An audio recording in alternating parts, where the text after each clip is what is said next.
Amahoro, salam, chers auditeurs et auditrices. Comme d'habitude, ce sont mes salutations de paix africaine. C'est toujours Afro-Réalité, la chronique Remue-Ménage, Brise Tabou et Casse Mentalité. Aujourd'hui, on parle de la politique québécoise. Je ne serais pas du tout surpris si, pendant cette campagne électorale provinciale au Québec, le racisme est relégué aux oubliettes du débat. Les propos controversés de François Legault sur l'immigration pourraient passer pour un non-événement.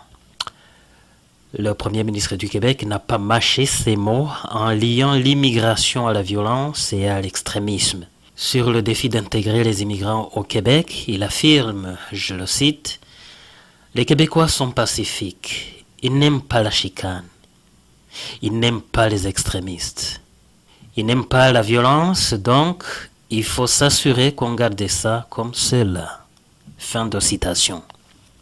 Ces propos continuent de faire jaser les adversaires politiques de François Legault, faisant entendre que le Premier ministre alimente les préjugés.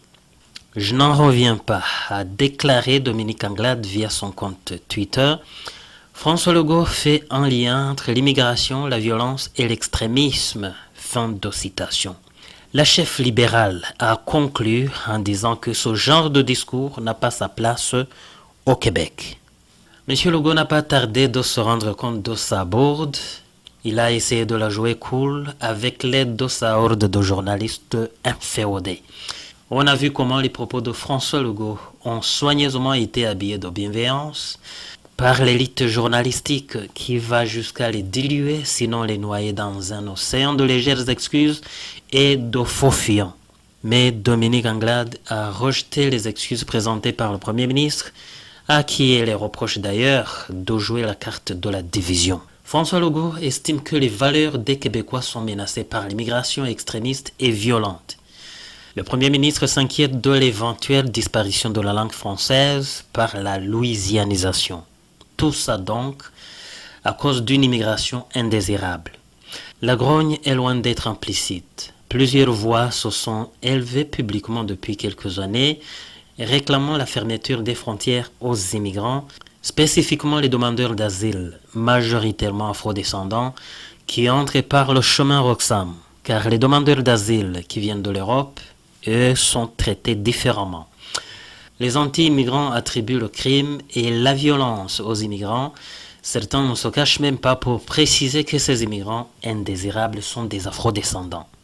C'est cela qui alimente les préjugés, les stéréotypes, les clichés, et tout ça constitue les éléments du racisme systémique. Tout ça, c'est toujours inventé, fomenté par l'individu qui se considère comme étant supérieur, évidemment dans le but de rabaisser celui qu'il considère comme étant inférieur, pour le rabaisser, le persécuter, voire l'avilir. Les insinuations déplacées de M. Legault sont copies conformes des discours anti-immigration, devenus leitmotiv chez les politiciens populistes qui surfent sur la vague nationaliste et conservatrice, la plupart du temps mus par l'ignorance. C'est pour cela que François Legault a très innocemment affirmé que le racisme systémique n'existe pas au Québec.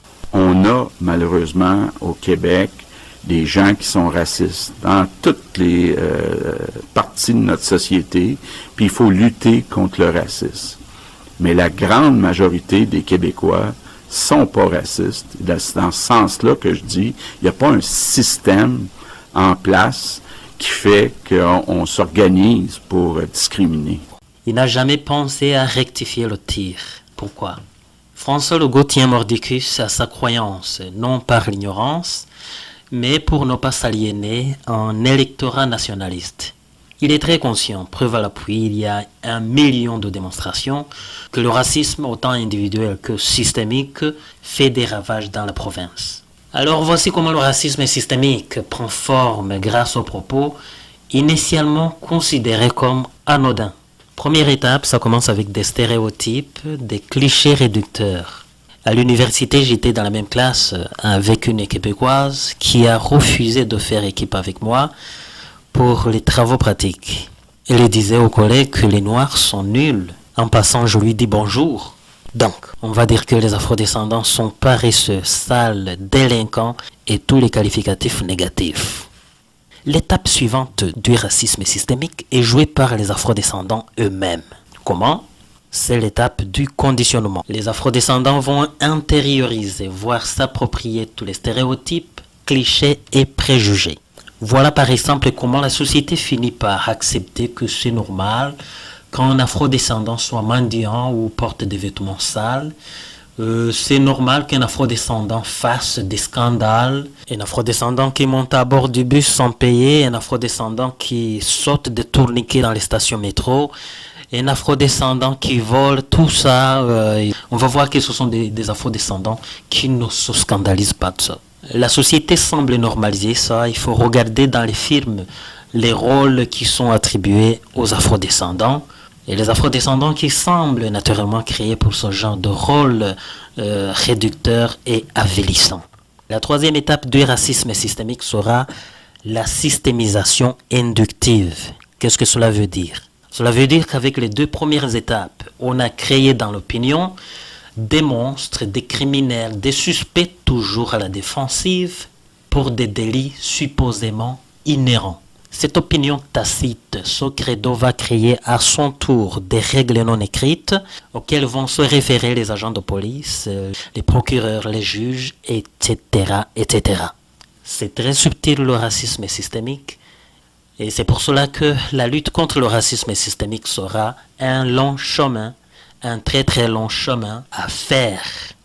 Espérons qu'un jour nos politiciens auront le courage de mettre sur leur agenda quotidien la lutte contre le racisme systémique.